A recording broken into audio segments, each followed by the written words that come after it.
मकसद आप ये अपनी जो आपने बात करनी है मदीना की फलाई रियासत की बात हम सब करते और उसके लिए रवा दवा कोशिशें जारी हैं। सबसे अहम इसका बुनियादी बात यह कि जब तक हम खुद से शुरू ना करें, गरीब की बात हर कोई करता, गरीब की जिंदगी गुजारें हम सब।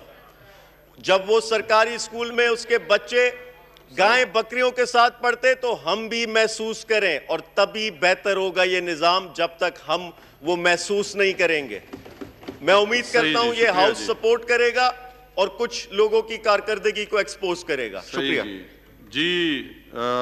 मियां रियाज हुसैन पीरजादा साहब, सर ये आप खुद मांग लेते हैं पॉइंट ऑफ ऑर्डर। आपने शुरू किया, मैं एजेंडे पे आया हूं, आपने पॉइंट ऑफ ऑर्डर मांगा है। जब मैं पीछे वालों को देता हूं तो आप उसके बाद रोकते हैं।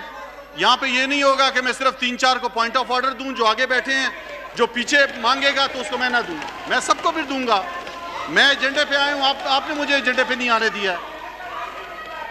आप इस तरह नहीं होगा, इस तरह नहीं होगा कि आप जो है वो, मैं एजेंडे पे आया हूं, पॉइंट ऑफ ऑर्डर पहले आपने मांगा, आपको दे दूं तो सही है, किसी और को दूं तो नहीं दूं। तमाम मेरे लिए पार्लियामेंटेरियन बराबर हैं, चाहे वो पीछे बैठे हों चाहे आगे बैठे हों। इस तरह नहीं होगा, सिर्फ आपको मैं दूं और किसी को ना दूं। जी मियां रियाज हुसैन पीरजादा साहब। Sir order in the house करा देना।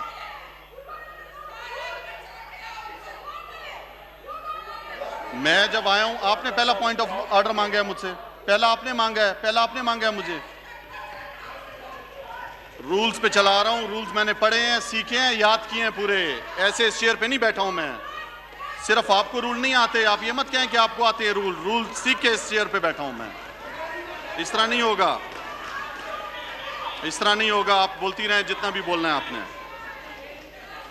जी मियां रियाज हुसैन पीरजादा साहब। सर वो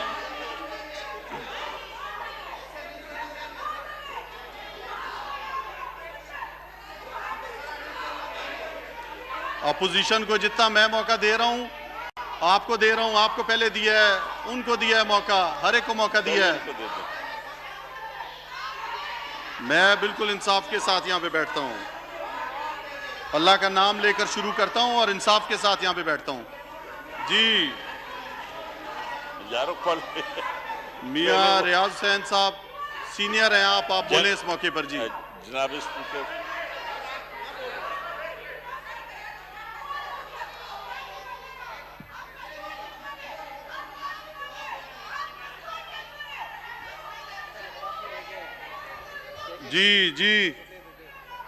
जी राजा परवेज अशरफ साहब बात करें आप।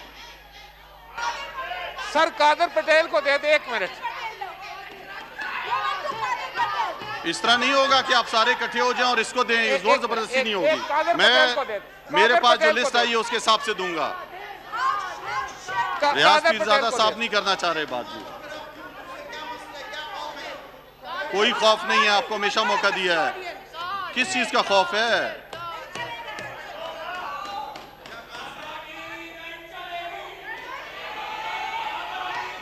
जनाब स्पीकर मेहरबानी करके 1 मिनट आप कादर पटेल को दे दें। जी राजा परवेज अशरफ साहब आप बोलें। जी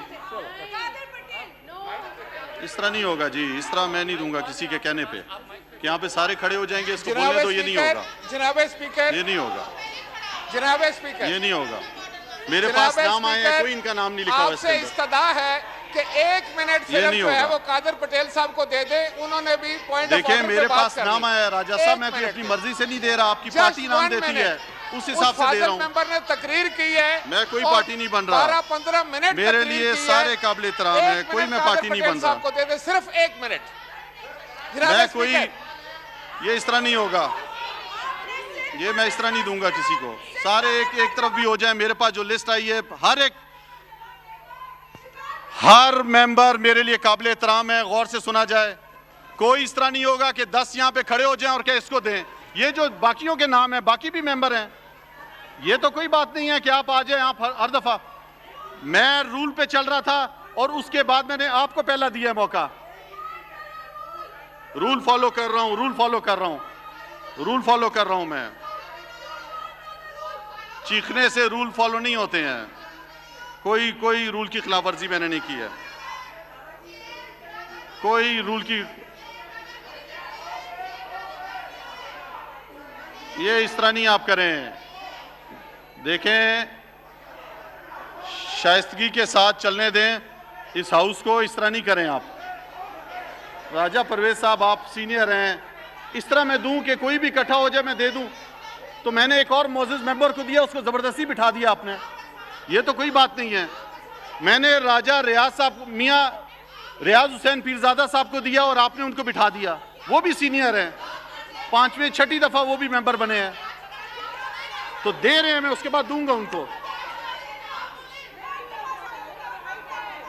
तो दूंगा ना आपको मैं टाइम। इसके मैं आपको दे रहा हूं, आपको दूंगा, चांस दूंगा।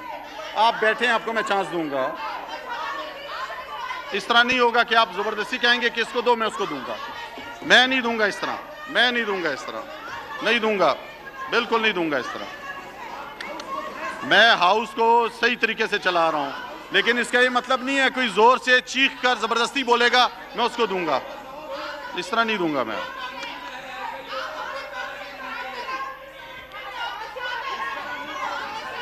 आप देखें, आप मेरे लिए सारे काबिल एहतराम हैं। आप बाइकआउट करके गए हुए थे, मैंने आपको पहले मौका दिया। मैंने आपके पीपल्स पार्टी के 2 लोगों को मौका दिया। शाजिया मरी साहबा बोली, उसके बाद सैयद नवीद कमर साहब बोले। आप दें जवाब, आप दें। तो मैंने आपको ऑनर किया। मुझे तो नहीं पता आपके दिल में क्या था, आपको मैंने मौका दिया।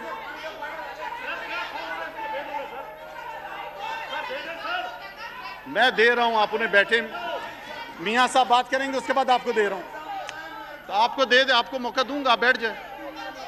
सर ये इस तरह नहीं होगा सर। और उन्होंने प्रेस क्लब पे भी एहतजाज किया, लेकिन कोई नतीजा नहीं निकला। और फिर बिल आखिर हमें सड़कों पर आवाज बुलंद करना पड़ी इन लोगों के साथ। तो एक तो आप और वो ट्रांसपोर्टर्स SOPs के तहत हर कानून फॉलो करने को तैयार हैं। जो SOPs बाकी सूबों में फॉलो की जा रही है, सिंध में भी वो तैयार हैं इसको फॉलो करने को, लेकिन फिर भी इजाजत नहीं दी जा रही। और सिर्फ 2 टर्मिनल्स को इजाजत दी गई। पता नहीं क्यों नवाजा जा रहा है 2 लोगों को, 2 टर्मिनल्स को, और बाकी अक्सरियत को इन्होंने पाबंदी लगाई हुई है उन पर। अभी हाल ये है कि कराची में बाहर से तो गाड़ी आ सकती है दूसरे सूबों से, यानी कोरोना दूसरे सूबों से आ सकता है, लेकिन कराची से कोरोना ना जाए। ये कौन सी अक्ल है? ये अहमकाना फैसले कौन करता है? और फिर कराची से 50 किलोमीटर दूर बसों को रोककर वहां से अवाम को जाने दिया जाता और पुलिस उनको तंग करती, रिश्वतें लेती उनसे। और कोर्ट के ऑर्डर्स हैं कि यकसा पॉलिसी बनाई जाए कोरोना के लिए। आपको मालूम है, आपको नहीं मालूम कि कोरोना का इख्तिताम कहाँ है? ये 1 साल में, 2 साल में, 5 साल में खत्म हो, नहीं पता आपको। आपने इस वबा के साथ जीना है तो SOPs बनानी है हर बिजनेस सेक्टर के लिए, हर प्राइवेट सेक्टर के लिए। ये ट्रांसपोर्टर्स आज SOPs फॉलो करने को तैयार है, लेकिन समझ ये नहीं आती कि वजीर ट्रांसपोर्ट सिंध, उनको शायद ईद की खर्ची चाहिए कुछ टर्मिनल से, कुछ ट्रांसपोर्टर से, उसके लिए ये ड्रामा रचाया जा रहा है। और सिंध में एक रवैया बना लिया है कि जब तक सड़कों पे नहीं बैठेंगे, जब तक आवाज नहीं बुलंद करेंगे, जब तक ब्रेकिंग न्यूज नहीं चलेगी, तब तक सुनवाई नहीं होती। मीटिंग्स का ना कोई नतीजा निकलता, ना कोई एक्शन होता। दूसरी चीज जनाब स्पीकर, कराची की 30 मिनट की बारिश होती कराची में, 30 मिनट में 12 साल की कारकर्दगी सब सड़कों पर आ जाती। नाले नदियों में सारी कारकर्दगी निकल के सामने आ जाती। ये 12 साल की एडमिनिस्ट्रेशन है इन लोगों की।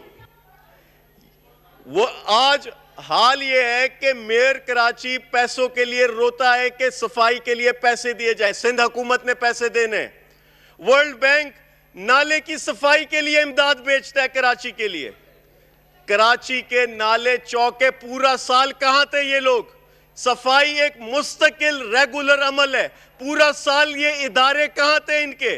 सॉलिड वेस्ट मैनेजमेंट कराची में अगर काम कर रहा था तो कचरा नालों पर क्यों आया? ये सारे नाले की निकासी समंदर में जाकर होती है और हमारी स्पीशीज मुतासिर होती समंदर में। आपने कानून तो बनाए सिंध असेंबली में सफाई के खिलाफ 144 की दफा अगर कोई कचरा फेंकता है, लेकिन इन्फोर्समेंट नहीं है, इंप्लीमेंटेशन नहीं है। मकसद यह है कि कचरा करने में सिंध हुकूमत का हाथ है और इन्होंने इस शहर कराची में गंदगी फैलाई। ये ना उठा सकते और ना लोगों को पाबंद कर सकते हैं। दूसरी सबसे अहम चीज ये जनाब स्पीकर, जिसके लिए मैंने रेजोल्यूशन भी सबमिट कराई है, मैं चाहता हूं यहां जितने गवर्नमेंट फंक्शनरीज हैं, हम सब जो एमएनएज हैं, हमारे बच्चों को सरकारी स्कूल में एडमिशन दिया जाए, हमें पाबंद किया जाए कि हमारे बच्चे सरकारी स्कूलों में हो। वजह यह है सिंध में पिछले 5 साल में 6000 स्कूल बंद हो गए, 60 लाख बच्चा तालीम से महरूम स्कूल से बाहर है। जब तक हमारे बच्चे सरकारी स्कूल में नहीं होंगे, निजाम बेहतर नहीं होगा। मैं पूछूंगा इनसे, शिकारपुर के एमएनए से पूछूंगा कि शिकारपुर के स्कूल की हालत क्या है। ये टंडो मोहम्मद खान के एमएनए से पूछूंगा कि वहां के स्कूल में गायें बकरे भैंसे क्यों बंदी हैं जब इनका अपना बच्चा वहां पढ़ेगा। अपने बच्चे तो प्राइवेट स्कूल में पढ़ते हैं और सरकारी निजाम का तबाहशुदा हाल है। ये मैं इसलिए कह रहा हूं कि 30 साल से ये सूबाई और वफाकी हुकूमतों में रहे, तालीम के निजाम के जिम्मेदार रहे, इनसे सवाल किया जाएगा और मैं उम्मीद करता हूं ये हाउस इस रेजोल्यूशन को सपोर्ट करेगी। सिंध में 18,000 स्कूल्स में पीने का पानी नहीं है, 20,000 से ज्यादा स्कूल्स की बाउंड्री वॉल नहीं, प्ले ग्राउंड नहीं, वॉशरूम्स नहीं। ये हाल है इस सूबे का और इसमें बलूचिस्तान का भी बुरा हाल है, उनकी भी मैं बात करूंगा। वहां भी तालीमी निजाम का बेड़ा गर्क किया गया।